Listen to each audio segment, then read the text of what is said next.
Selamat pagi, salam sejahtera untuk kita semua.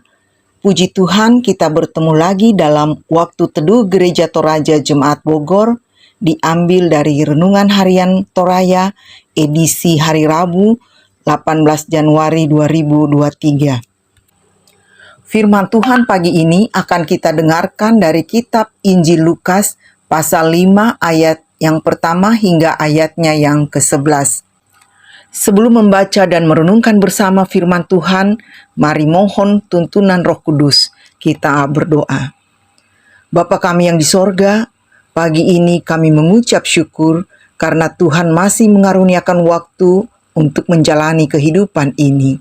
Tapi sebelum kami memulai aktivitas hari ini, kami akan bersama-sama membaca dan merenungkan firman Tuhan. Oleh karena itu, mohon tuntunan Roh Kudus-Mu untuk menguasai hati dan pikiran kami, sehingga kami dapat memahami kebenaran firman-Mu seturut kehendak-Mu saja. Dalam nama Tuhan Yesus, kami berdoa dan mengucap syukur. Amin. Bacaan kita pagi ini terambil dari kitab Injil Lukas pasal yang kelima, ayatnya yang pertama hingga ayatnya yang ke-11.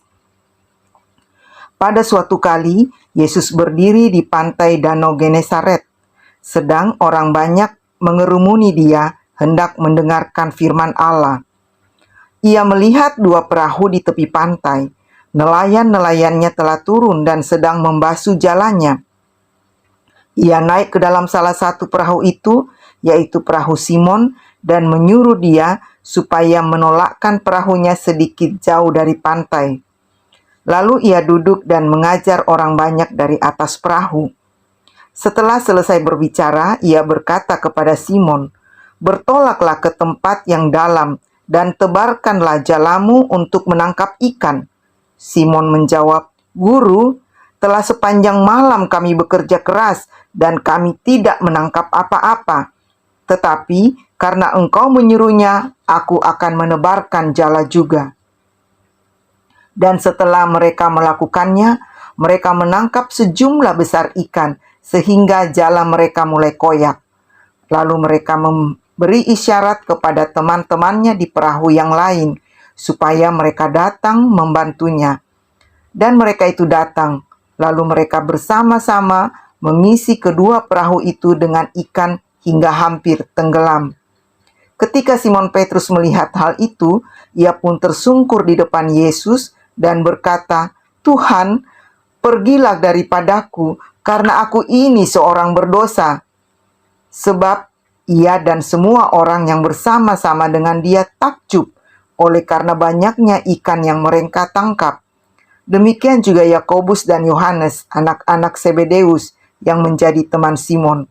Kata Yesus kepada Simon, "Jangan takut, mulai dari sekarang engkau menjala manusia." Dan sesudah mereka menghela perahu-perahunya ke darat, mereka pun meninggalkan segala sesuatu, lalu mengikut Yesus. Amin. Judul renungan kita pagi ini, bertolaklah ke tempat yang dalam. Tokoni tama malikuna. Unadai kote unorong adalah kalimat yang sering kita katakan ketika ada orang lain yang mengajarkan kita melakukan sesuatu yang sebenarnya pekerjaan itu adalah pekerjaan sehari-hari kita. Sedangkan yang mengajar kita adalah orang yang sama sekali tidak memahami pekerjaan kita.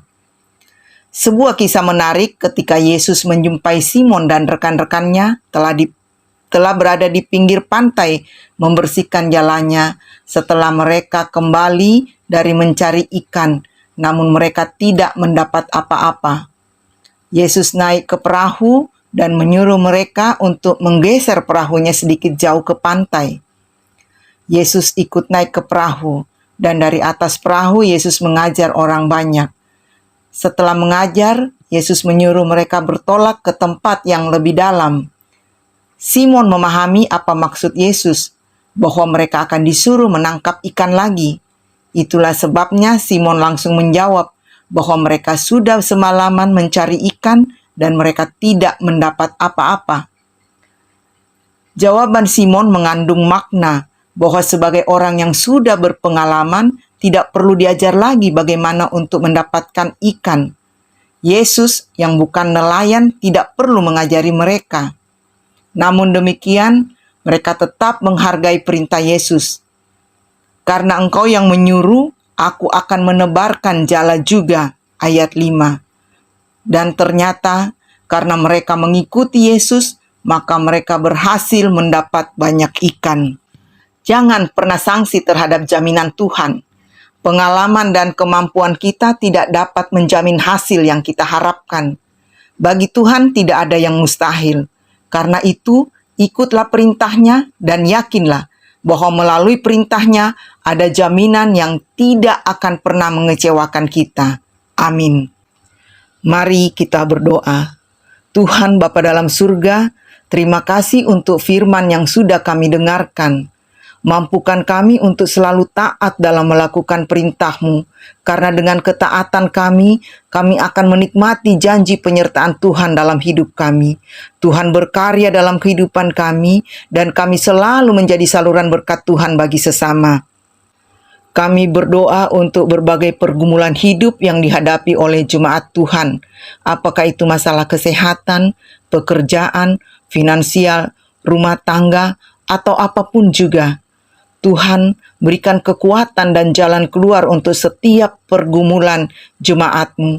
Dan biarlah melalui berbagai pergumulan tersebut, hubungan dengan Tuhan makin intim, dan kami tidak mencari kekuatan atau perlindungan lain selain kepada Tuhan.